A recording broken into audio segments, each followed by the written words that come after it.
নমস্কার, 7 নিউজ নেটওয়ার্কে আপনাদের সকলকে স্বাগত। আর এই মুহূর্তে একটা অত্যন্ত গুরুত্বপূর্ণ খবর নিয়ে আপনাদের সঙ্গে আমি চন্দন। তাহলে কি কেন্দ্রীয় সরকারের নতুন শ্রম কোড দেশের মধ্যে প্রথম জারি হতে চলেছে কর্ণাটকে?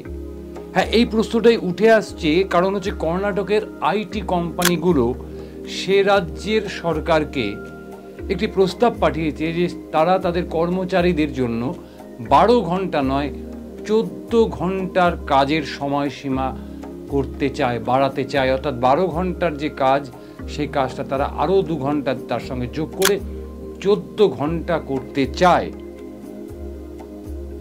তারা বলছে যে তাদের 12 ঘন্টা কাজ করতে হবে এবং তাদেরকে প্রত্যেক দিন বাধ্যতামূলকভাবে 2 ঘন্টা অতিরিক্ত কাজ করতে হবে, যেটাকে তারা ওভারটাইম বলছে।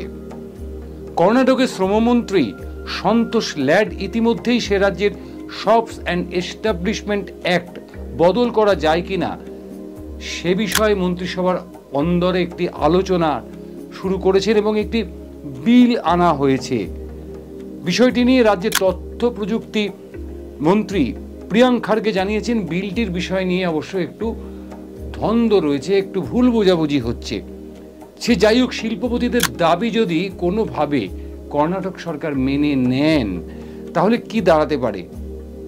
অর্থাৎ 14 ঘন্টা কাজ করানোর অনুমতি যদি কর্ণাটক সরকার সে রাজ্যের তথ্য প্রযুক্তি সংস্থাগুলোর হাতে তুলে দেয়, তাহলে যে কোনো শর্তে তুলে দেয়, তাহলে শুধু যে তথ্য প্রযুক্তি সংস্থাগুলোর কর্মচারীরা বিপদে পড়বে এমনটা নয়, কিন্তু বিপদে পড়বে সমস্ত ধরনের যে সমস্ত কোম্পানিগুলো রয়েছে, সেই কোম্পানিতে কর্মরত কর্মচারীরা বা অন্যান্য যে কোনো অফিসে যারা চাকরি করেন তারা সবাই।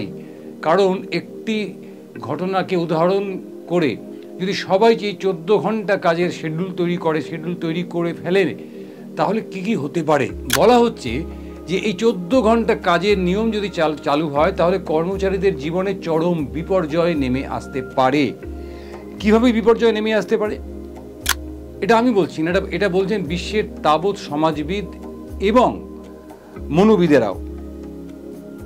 তারা বলছেন যে একটি অফিসে যাতায়াত করতে ন্যূনতম 2 ঘন্টা সময় লাগে, মানে অফিসে পৌঁছতে ন্যূনতম 2 ঘন্টা সময় লাগে অ্যাভারেজ যারা কর্মচারী তাদের। তাহলে 14 ঘন্টা চাকরি করলাম, 2 ঘন্টা মানে যেতে 2 ঘন্টা, আসতে 2 ঘন্টা, 2 ঘন্টা 4 ঘন্টা আরও চলে গেল, মানে 18 ঘন্টা যে সময় সেই কর্মচারী চলে গেল হচ্ছে অফিসের কাজে। তাহলে বাকি থাকলো কত ঘন্টা? বাকি থাকলো মাত্র 7 ঘন্টা। এই 7 ঘন্টার সময় সেই কর্মচারীটি বিশ্রাম নেবে, সেই কর্মচারীটি পরিবারের সঙ্গে কাটাবে, সেই কর্মচারীটি কোনো বিনোদনমূলক অনুষ্ঠানে অংশগ্রহণ করবে, নাকি এই কোনোটাই করতে পারবে না? এটা একটা বিরাট প্রশ্নের মুখে দাঁড়াচ্ছে, যেখানে বারংবার বলা হচ্ছে যে কাজ অবশ্যই আমাদের ক্ষুণ্ণিবৃত্তির নিবারণের জন্য, আমাদের ক্ষুধা নিবারণের জন্য চাকরি আমাদের দরকার আছে, পাশাপাশি দরকার কি আছে? বিনোদনের দরকার আছে, পরিবারের সঙ্গে সময় কাটানোর দরকার আছে এবং বিশ্রামের দরকার আছে। যে যার জন্য ইন্টারন্যাশনাল যে আইন, আন্তর্জাতিক আইন, আইএলওর যে আইন, সেখানে 8 ঘন্টার কাছেই কিন্তু স্বীকৃতি দেওয়া আছে। অর্থাৎ 8 ঘন্টা কাজ, 8 ঘন্টা বিনোদন এবং 8 ঘন্টা বিশ্রাম।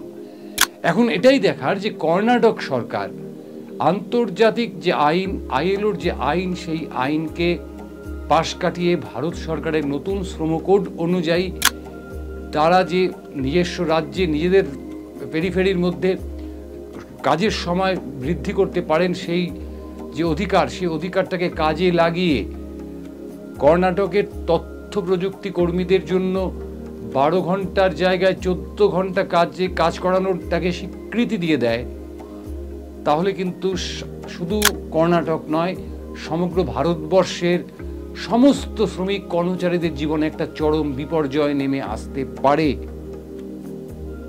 কারণ ওই একটাই, যে একটি মানুষের বেঁচে থাকার জন্য যেমন চাকরির প্রয়োজন আছে, একই রকমভাবে বেঁচে থাকার জন্য বিশ্রামের প্রয়োজন আছে, বিনোদনের প্রয়োজন আছে, পরিবারের সঙ্গে সময় দেওয়ার প্রয়োজন আছে।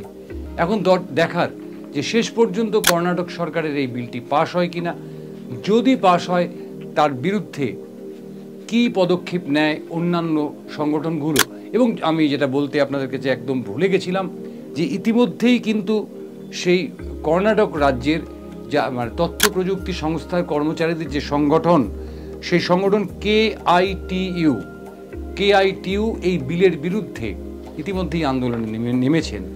আমাদের দেখতে হবে, আমাদের তাকিয়ে থাকতে হবে যে এই যে নতুন আইন, অর্থাৎ 12 ঘন্টার জায়গায় 14 ঘন্টা কাজ, সেই কাজের বিরুদ্ধে কেআইটিইউ এদের আন্দোলন কতটা সফল হয়, অথবা কর্ণাটক সরকার এই নতুন বিল পাশ করিয়ে রাজ্যের তথ্য প্রযুক্তি কর্মীদের বাধ্য করেন 12 ঘন্টার জায়গায় 14 ঘন্টা কাজ করতে। চন্দন এবং মৃত্তিকা সেনগুপ্ত, 7 নিউজ। জয় হিন্দ।